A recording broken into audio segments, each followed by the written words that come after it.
寄ってらっしゃい、見てらっしゃい。闇芝居の時間だ。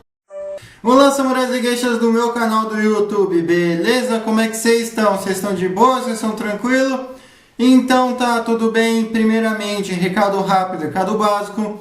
Segue lá no Insta, eu faço votação para ver qual vídeo vocês querem. E entre Butão e Camboja, Camboja ganhou com a maioria esmagadora dos votos.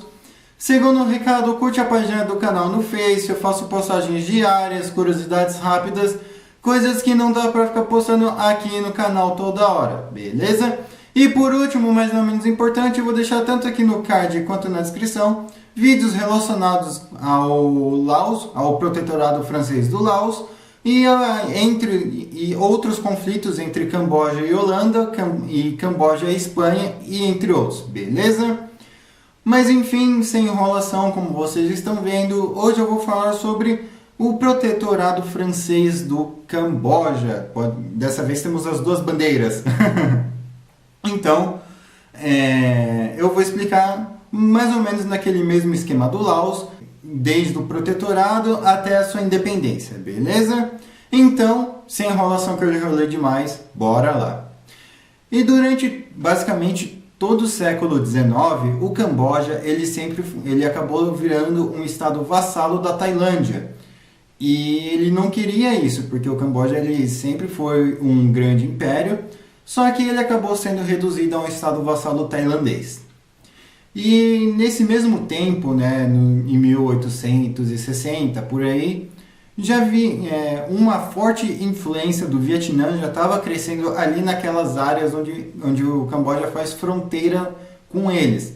Então, isso era um perigo, tanto para a Tailândia, só que mais ainda para o Camboja, porque afinal ele era só um estado vassalo, ele era um estado que estava sendo sugado, sucateado, e ele não tinha muita defesa.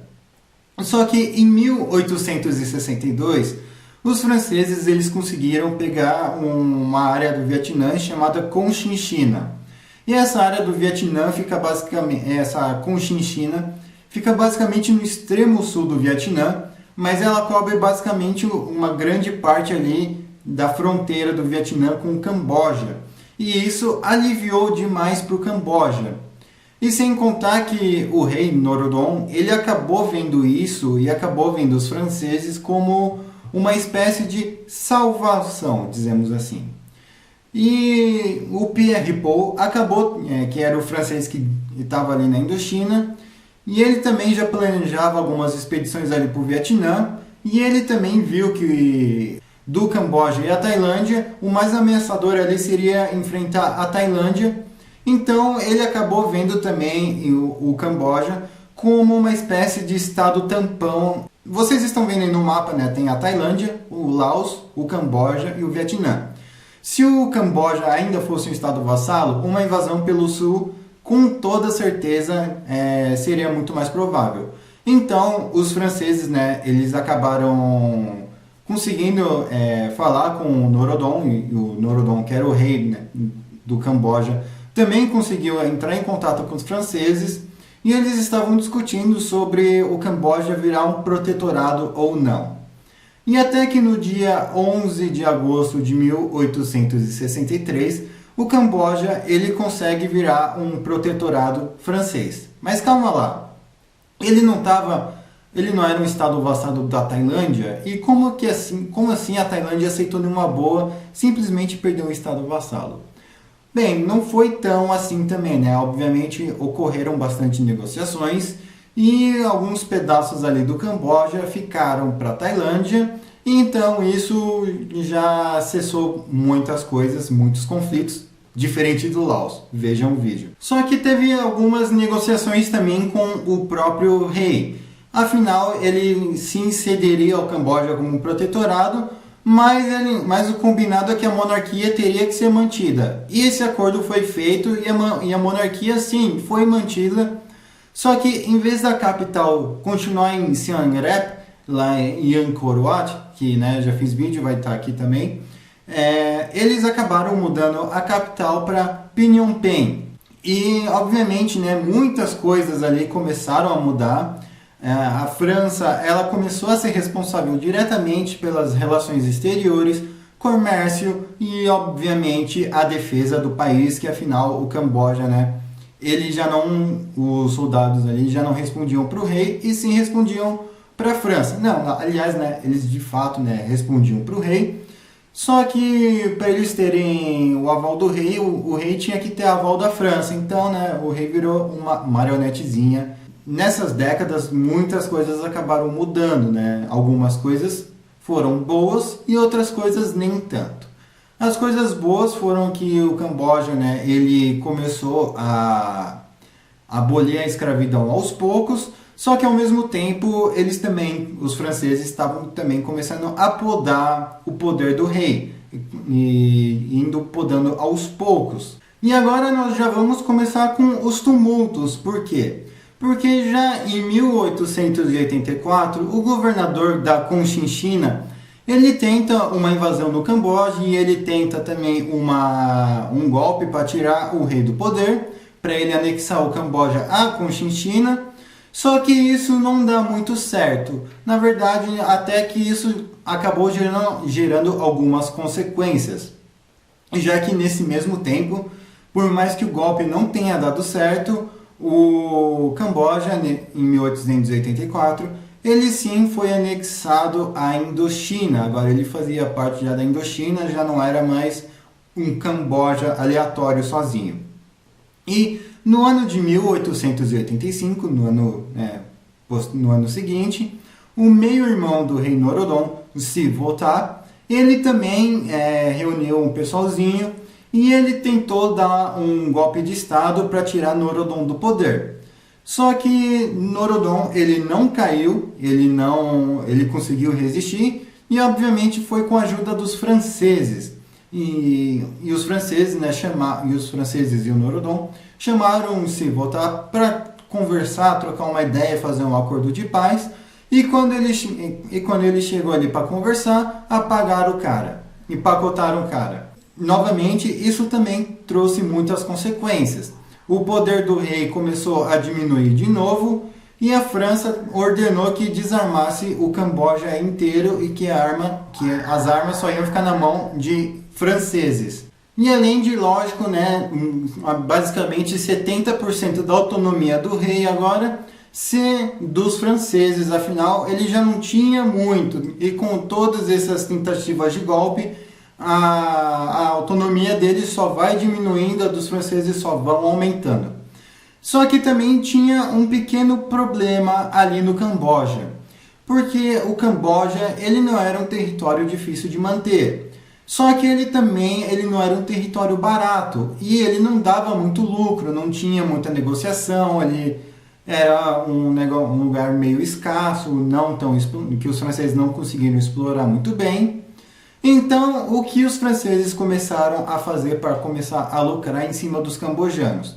Eles começaram a cobrar muito mais impostos, né, para os cambojanos, para os khmers, e também, né, começar a fazer trabalhos semi-escravos. Então, é basicamente tipo trabalhar horrores por uma mixaria.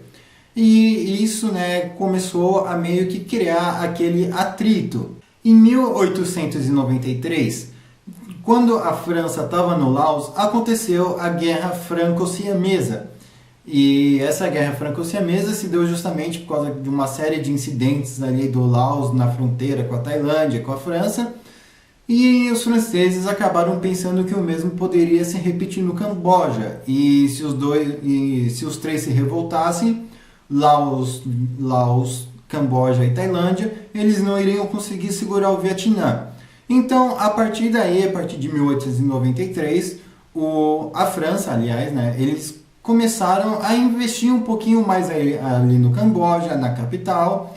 Eles começaram a ensinar francês para o povo, começaram a alfabetizá-los, a passar a cultura da França ali no Sudeste Asiático e considerar todos os cambojanos, todos os khmers, né, que é o termo correto, como cidadãos franceses. E em 1897 aconteceu uma série de protestos ali em Paris, não tipo de pessoas, não um protesto civil, aliás, né, melhor explicando melhor, e sim da burocracia francesa ali, dos governantes franceses começaram a protestar contra o rei Norodom, porque por mais que esse rei ele fosse de certa forma um capacho da França, ele ainda queria assim manter uma autonomia, ele ainda queria colocar bater o dele na mesa e rodar e falar que calma lá, vocês são franceses, mas quem é do mesmo povo que eles sou eu, entende? Então eles começaram a tentar sabotar diversas vezes o rei e nenhuma delas deu certo. E o rei só acabou saindo do poder quando faleceu em 1904. E a partir daí, com um rei novo, um rei inexperiente, eles foram lá e colocaram um fantoche, colocaram um rei ali moldado já ali nas características de obedecer 100% à França. Só que tempo vai, tempo vem, chegamos até o tempo moderno, 1920, 1930, só quando diversos movimentos nacionalistas ali cambojanos começaram a se formar e eles começaram a protestar através de jornais, fazendo muitas campanhas contra a monarquia, contra a França. Até que em 1936 surge o primeiro boom de protesto ali no Camboja por independência. E isso vai seguindo até mais ou menos 1940, 1941, quando o Japão ele invade o Sudeste Asiático e ele consegue dominar ali a Indochina e obviamente consegue tirar os franceses dali do Camboja junto com a Tailândia, porque tinha muito cambojano que aderiu à luta dos japoneses, que estavam de certa forma em exílio ali na Tailândia. Então eles também foram para cima dos franceses e acabaram tirando todos os franceses ali da Indochina. E em 1945, quando o Japão estava prestes a se render, aliás, alguns meses antes, para os cambojanos ali também não começarem a encrencar com eles e não começarem a não levar a proposta dos japoneses a sério, que o lema do Japão era Ásia para asiáticos, e quando eles invadiram, eles prometeram independência, tanto é que também foi a mesma coisa com a Indonésia, enfim. Em 1945, o Japão, ele de certa forma, ele dá a independência do Camboja. Enfim, e daí o Camboja, daí vocês pensam, não, beleza, né, o Camboja agora ele é livre. E a resposta é não. Porque por mais que ele tenha a sua independência ali, ele ainda assim começa a ser fantoche do Japão, porque o Japão ele ainda tinha mais alguns meses para se render, e nesses meses aí restantes o Camboja começou a ser fantoche japonês. E assim que o Japão se rendeu, o caos começou a se instaurar no Camboja. Por que o caos estava se instaurando no Camboja? Justamente pelo fato de que eles já tinham aquele gostinho de independência, mesmo que sendo de certa forma fantoches, mas ainda assim, né, não obedecendo um ocidental. Bem, eu acredito que obedecer ocidental ou oriental quando você está sob pressão não é uma coisa boa, né? Mas enfim, o ideal mesmo é ser autônomo sem ser fantoche de ninguém. Mas enfim. Então eles de certa forma tiveram esse gosto de liberdade e a França estava querendo acabar com esse gosto de liberdade, estava querendo tirar essa liberdade deles. E o rei, eu acredito que nesse tempo já era Sihanouk, que estava ali governando o Camboja, então ele estava ali tentando convencer a França a dar independência ali e deixar por isso mesmo. E com isso, muitos partidos estavam estavam sendo criados, e principalmente muitas facções anti-monarcas. Então, isso estava ali ardendo ali no rei, porque, né, é um rei, e quando o rei perde a monarquia, ele perde tudo. Até que em 1946 a França falou assim, não, beleza, é o seguinte, vocês vão ter suas eleições, vocês vão escolher o líder de vocês, beleza? Então ali já deu uma aliviada, só que nem tanto, porque a maioria dos partidos ali que estavam tendo mais cadeiras ali no parlamento eram partidos antimonarcas, eram partidos republicanos, sejam eles de esquerda ou direita. E beleza, e por mais que isso ainda possa, né, ter ardido no rei Sihanouk, ele conseguiu ali uns 50% ali de independência ali da França. E ardeu ali nele, só que ainda assim ele ainda conseguiu dar uma respirada. E em 1953, no início de 1953, o rei Sihanouk ele declara ali uma espécie de lei marcial. Por quê? Porque ele iria para a França e ele queria garantir que não ia ter tumulto quando ele estivesse de volta ou quando ele estivesse fora. E muitas dessas pessoas ali começaram a pensar que ele pegou exílio, que ele vazou, que ele não estava nem aí para o país. Até que ele manda um comunicado para o Camboja, da França, dizendo que basicamente assim, estou aqui em Paris e eu não volto enquanto não estiver com a independência nas mãos. Muita gente acabou duvidando, muita gente nem sequer acreditou nele. E no dia 9 de março de 1953, o rei ele acaba voltando com a independência do Camboja e ele consegue aliviar todas as conspirações e todos os problemas contra ele. Enfim, né, pelo menos ele conseguiu dar essa sorte aí. Mas enfim, eu espero que vocês tenham gostado desse vídeo.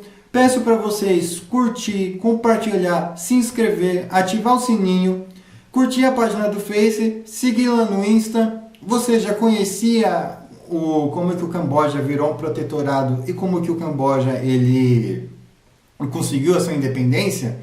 Não? Pois é, agora você conhece e não se esqueça de ver os outros vídeos ali do card, da descrição, beleza? Falou e fui!